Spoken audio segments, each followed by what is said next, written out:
Hello friends, welcome to வசனம் சமையலறை. இன்னைக்கு வசனம் சமையலில் என்ன செய்யலாம்னா சுயம் சொல்கிற கடலைப்பருப்பில் எப்படி ஒரு சுயம் செய்யறதுன்றத பார்க்கலாம்.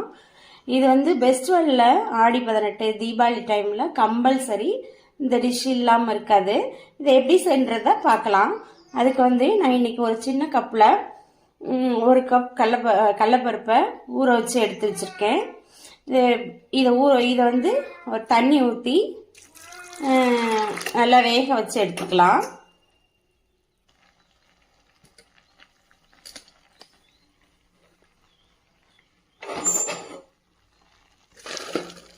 படிட்டோம். இப்போ வெல்லம் எந்த கப்பில் கடலைப்பருப்பு எடுத்தோமோ அதே கப்பில் 3/4 கப். அதே மாதிரி கடலைப்பருப்பையும் நல்லா வெந்து வந்திருக்கு. பல்ஸ் மோடில் ஒரே ஒரு சுத்து மட்டும் ப்ரெஸ் பண்ணி எடுத்தா போதும். நைஸாகவும் அரைக்க வேணாம், 3/4 பதத்துக்கு அரைச்சா போதும். இந்த மாதிரி அரைச்சி ஒரு கப் தேங்காய் துருவல் போட்டுக்கோங்க. பாருங்க, இது மாதிரி வெல்லம் ஒன்று பாதியமாக நல்லா மிக்ஸ். மாவு செய்யறதுக்காக பார்த்தீங்கன்னா நம்ம மைதா மாவு நம்ம 1/2 கப் எடுத்திருக்கோம். நம்ம எந்த கப்பில் ரொம்ப கெட்டியாகவும் இல்லாமல் இந்த மாதிரி பதத்தில் இருந்தால் போதும். இது மாதிரி கரைச்சி வச்சுக்கோங்க. அடுத்து நம்மள இது போல் உருண்டை எடுத்து பாருங்க, இந்த மைதா மாவில் இப்படி முக்கி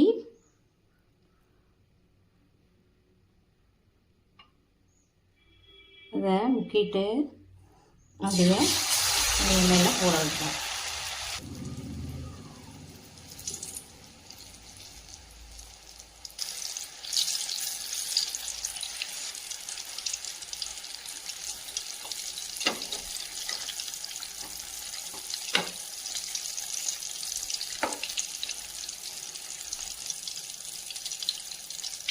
அந்த இதில் செஞ்சுக்கலாம். மைதா பிடிக்காதவங்க அரிசி மாவை மிக்ஸ் பண்ணி கூட செய்யலாம்.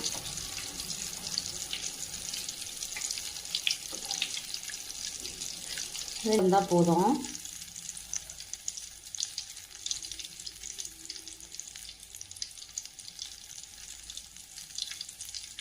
இப்போ இது போலவே எல்லா உருண்டைகளையும் நம்ம பொரிச்சு எடுத்துக்கலாம்.